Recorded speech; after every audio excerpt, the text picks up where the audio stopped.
Hey, YouTubers. Can I have your attention just for a few minutes? Hi, I'm Beth, and welcome to my channel, Beth Talks.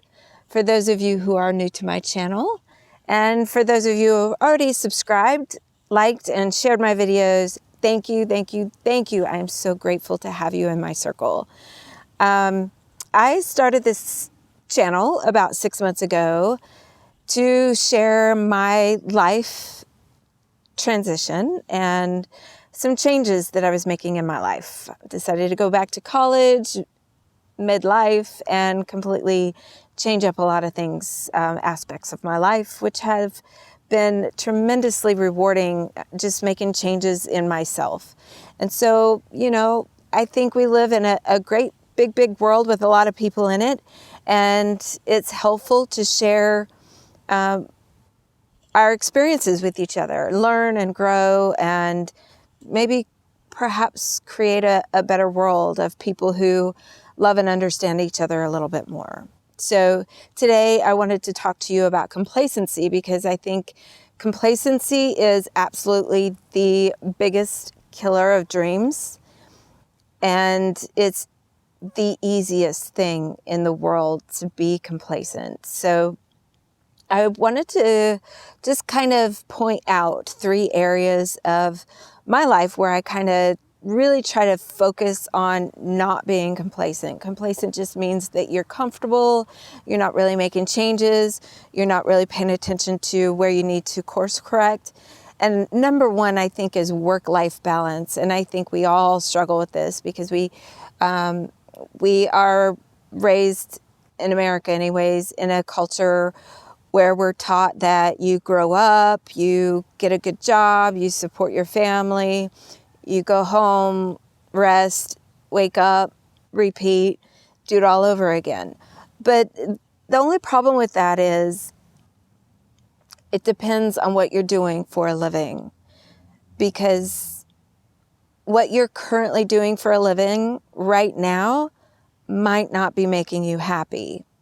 And that's one of the main things that brought me to make changes in my life. I wasn't happy where I was. Wasn't that I had it bad. I had a great life and I had a great job, but I wanted more in life, and I wanted to be in service to other people, and I wanted to help make the world a little bit better place. And if you can resonate with that, you might be able to get some use out of today's video as well. Work-life balance is a daily practice like anything else. Sometimes we could get caught up so much in our daily routines that we forget to live our life for ourselves. And sometimes we can just focus so much of our time and energy and efforts into our work and our career that our personal life gets out of balance. And then it takes losing something to really pay attention again to where we're at and what area of our life is out of balance. So it's important to have that personal life balance, surrounding yourself with things that you know and you love and that kind of push you forward and push you out of your comfort zone, because complacency is comfortable and is the most comfortable thing in the world, to be complacent, but it's not helping us grow. And I think the purpose of life here on earth is to grow and learn and be better people. So work-life balance is number 1. And number 2 is health and healing. And of course, we hear about it almost every day, how we're supposed to eat and how we're supposed to exercise, and how we know these things. We know what we're supposed to do, but sometimes we get out of balance and we get comfortable not doing those things.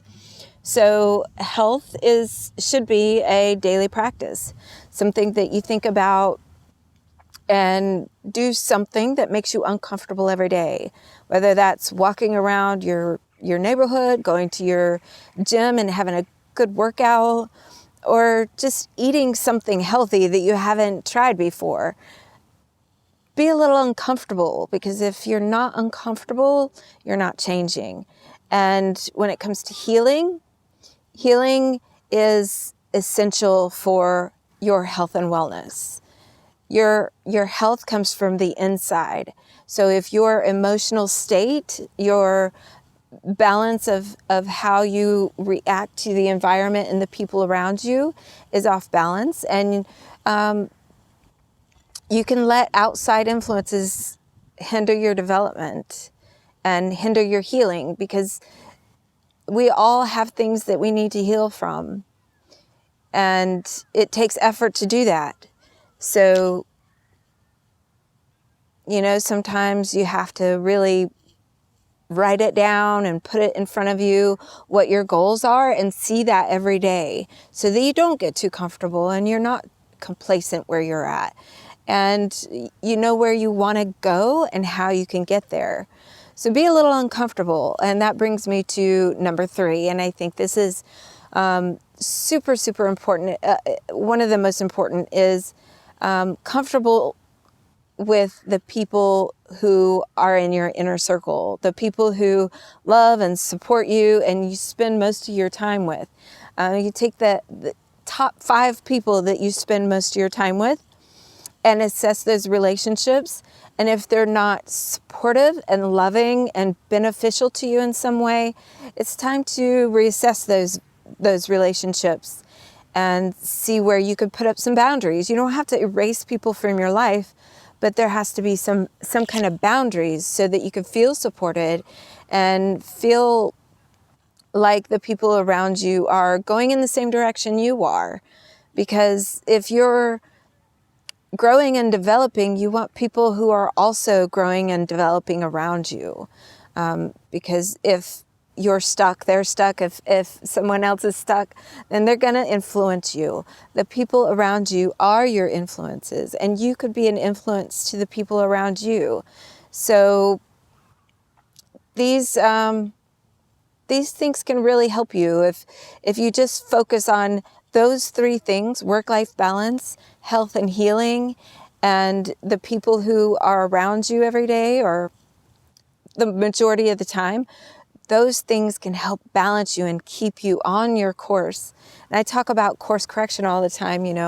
I've talked about how a rocket ship going to the moon, over 99% of the time, that rocket is off course. And it takes the program that runs it to correct that course. Little slight adjustments. It doesn't have to be big.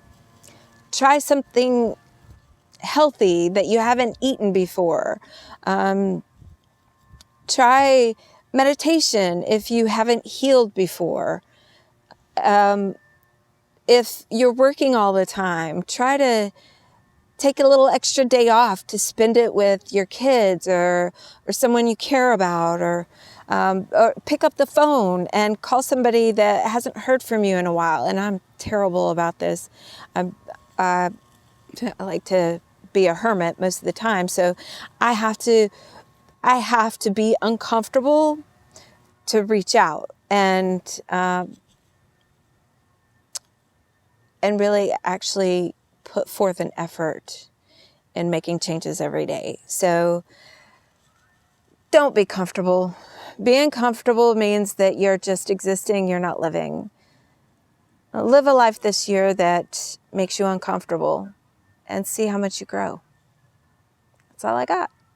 Thanks for listening, and I hope you join me here on Beth Talks again next week. Have a great day.